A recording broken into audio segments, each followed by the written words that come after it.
Hi everyone. In this video, we're going to be looking at how to solve equations when you have exponents with, with your variable inside the exponent. Okay, so like example, the one we've got here, and we've got x's inside, or the unknown inside the power. And so we need to have a look at this. So there's no particular method or tricks or theory here. We're just going to have a look at some different examples and different sort of tricks and things you can have up your sleeve to be able to solve these things. Let's have a look at this first one. We've got 2 to the power of something times 16 to the power of something is equal to 4.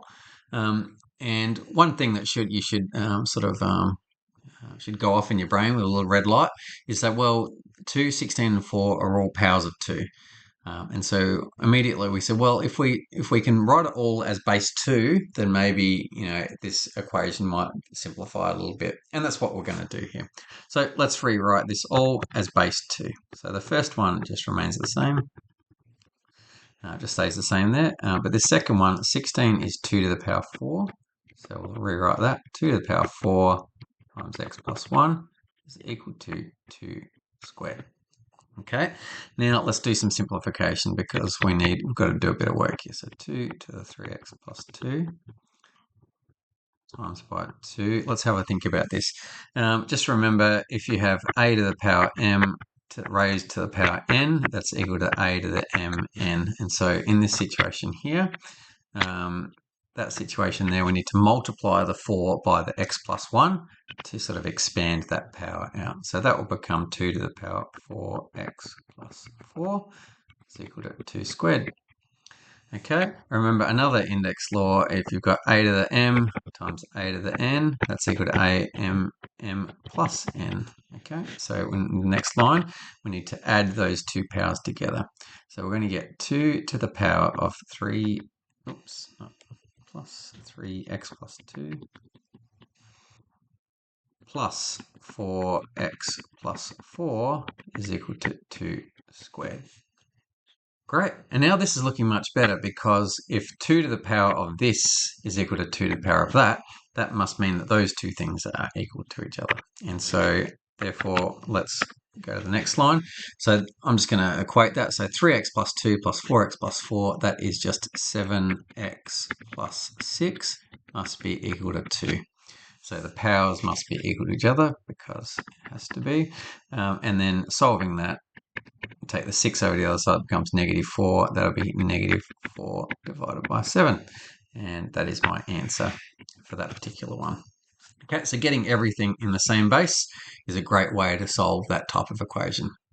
Let's have a look at another one. Well, in this one, there's no chance of that because you've got 7 to the power of something, take away 5. We're not going to get a common base here.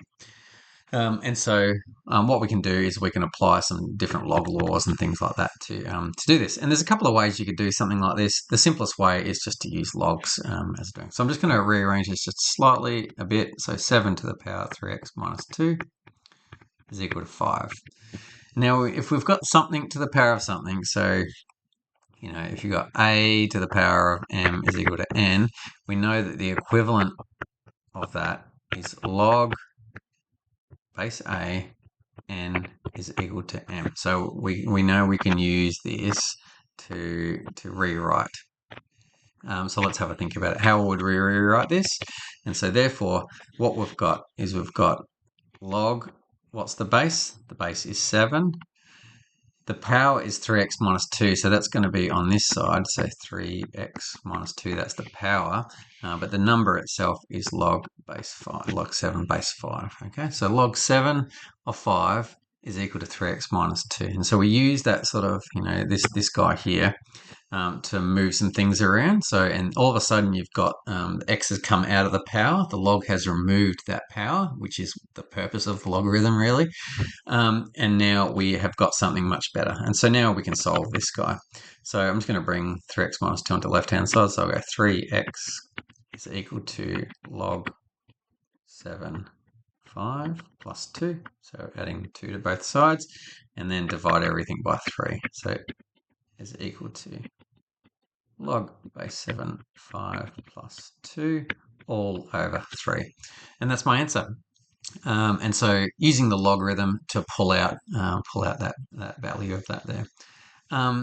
Excellent. So that's a really great way to solve that. There is another way. I'm not going to show it in the video because that's a shorter way to do it. There's a way that you can sort of avoid using logs, but it's much easier. So there we go. Last one for this video. Let's have a look at this guy. We've got e to the x is equal to 12, take away 32, e to the negative x. So we've got a positive x power on the left-hand side. We've got a negative power on the right-hand side. This is a bit of a tricky situation. Like, how do you actually deal with this? Best way to deal with this is to get rid of that e to the negative x. We don't like that. So that there. How can we get rid of this? Well, we could times everything by e to the power x. So that's exactly what we're going to do. So let's times everything by e to the power x. And this is what we get. So we get e to the power x squared. So that's on the left-hand side. I've times that by e to the x is equal to 12 e to the power x. Take away 32. Now, if I times that, I'll just write it out. All right, e to the negative x times e to the power positive x. So, and we'll just have a think about what that is. And so I've times everything by e to the power x. Now, what is this here? Sorry, just changing to highlighter. What is that there? If you think about it, because we're multiplying two things of the same power, then we add them together. So that's e to the negative x plus x. So that's e to the 0. So that's just equal to 1. And so that just really all just cancels out. So that just goes away. And that's the reason we times everything by e to the x, because that will just cancel out. If you think about it, e to the negative x is 1 over e to the x, and times by e to the x on top line, bottom line, they just cancel out. So it just goes away. So if I rewrite this now, I've got e to the 2x, and I'm just going to bring everything onto the one side now, minus 12e to the x plus 32 is equal to 0. And we've seen things like this before, where you can sort of see that this is actually a quadratic in disguise. If we think about it, if we say let a be e to the x, then what we get is therefore that first item is a squared, that middle item is minus 12a plus 32 is equal to 0.